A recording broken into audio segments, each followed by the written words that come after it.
सारा welcome to my new blogs channel R.B.S Prabhat को स्वागत करुच्ची। तो आप केमती अच्छे आपण मैंने आशा करूँ आप बहुत भलरे थे। मुझे भगवान पाखे प्रार्थना करुँच कि आपने भलरे मस्ती बिंदास था हसु था मो भिडियो देखु था। तो आज भिडियो तो सेमती किसी प्लानिंग नाला भिडियो बनवाई।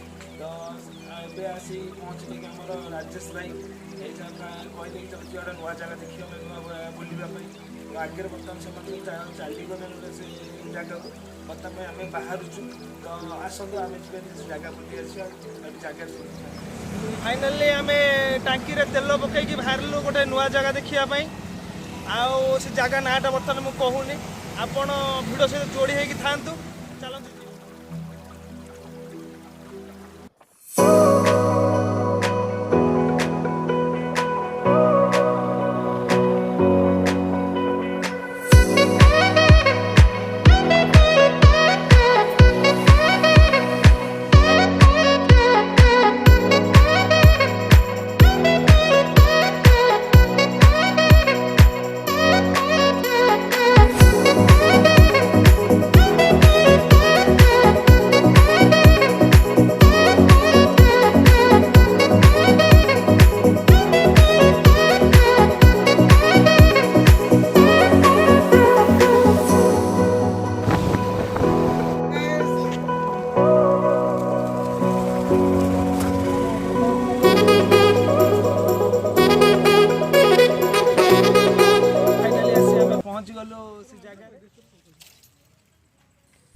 बर्तमान आम आसी पहुँची गलु चौद्वार चारिबाटी आग्राहाटे रही ओम श्री श्री वैदेश्वर मंदिर रे।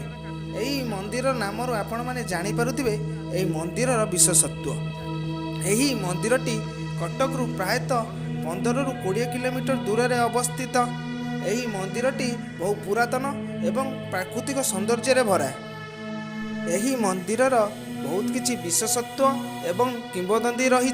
यही मंदिर पाखरे एक पोखरी रही।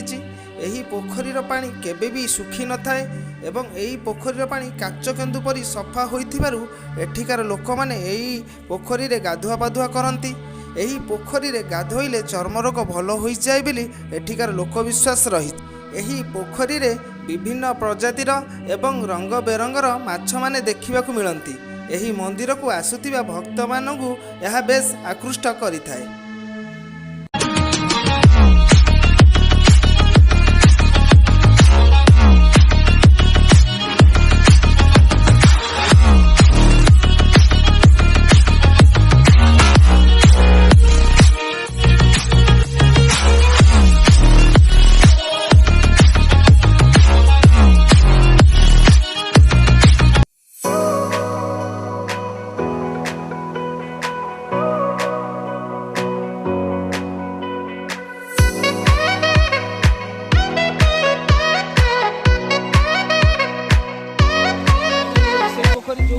गाधेले लोक विश्वास अच्छी कि आम देहर विभिन्न प्रकार चर्म रोग भल होता है। ये पुष्करण महात्मा हूँ पानी के सुखी न थाए।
लोक सस्पेंड करियन चारिबाटी आग्रार आग्रा हाट वे आज बुलाबुली ये सरिया आज आम बुलिले चारिबाटीर आग्राहाटर ओम श्री श्री वैदेश्वर शिव मंदिर भाई मोर बहुत कष्ट करी वीडियो गुड़ाक बनाऊँ तेणु दर्शक मान अनुरोध लाइक कमेंट शेयर निश्चित करेंगे।